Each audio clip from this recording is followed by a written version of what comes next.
I get a lot of people coming into the university and they think it's all about paperwork, and it's not. There's a spiritual essence to this, and I'm going to constantly speak about it, because until you get the spiritual side, this paperwork is not going to work for you.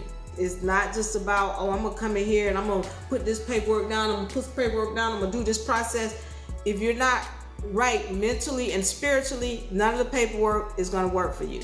How does the state make money off of a marriage certificate? Okay, thank you for that question. I need y'all to understand something. Everything that you register makes money. Everything. I need y'all to understand. When you're born, your mother signs a birth certificate, and that birth certificate gets monetized. And it has the value starting at $1 million or around $1 million, somewhere around there, $1 million. Let's just say $1 million.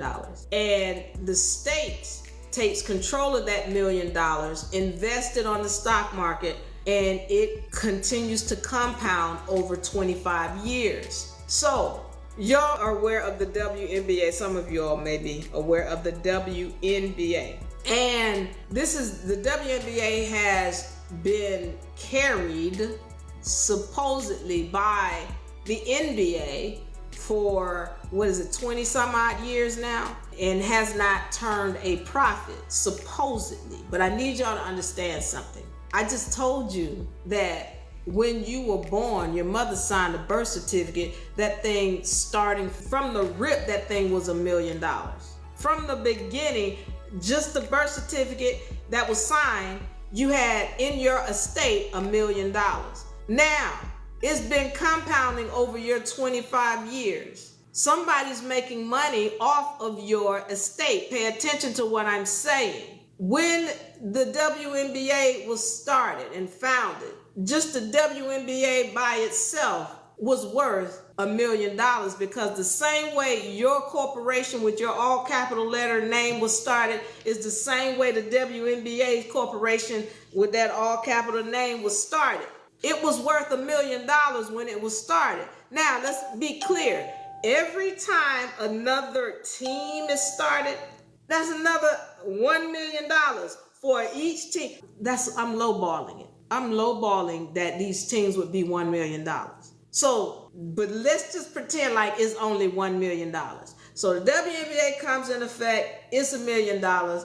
Each team come into effect, it's got $1 million. Each player that comes into the team, that's another $1 million. They take the $1 million and they invest the $1 million in the stock market the same way they invested your all capital letter corporation in the stock market. Now, they gonna tell you, the WNBA, they never turned a profit. You ain't never turned no $1 million profit in your life, but you worth more than $1 million.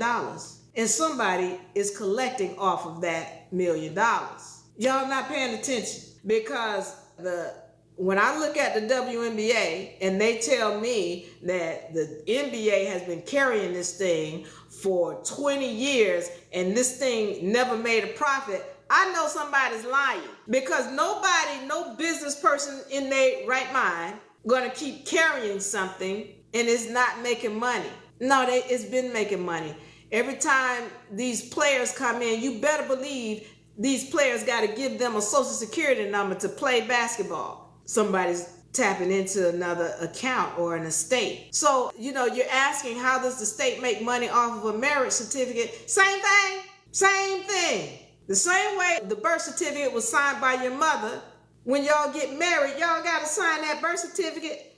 Y'all turning over a social security number somewhere, and somebody's going to tap the estate. They're going to take the certificate, make money off of it, and tap your estate at the same time.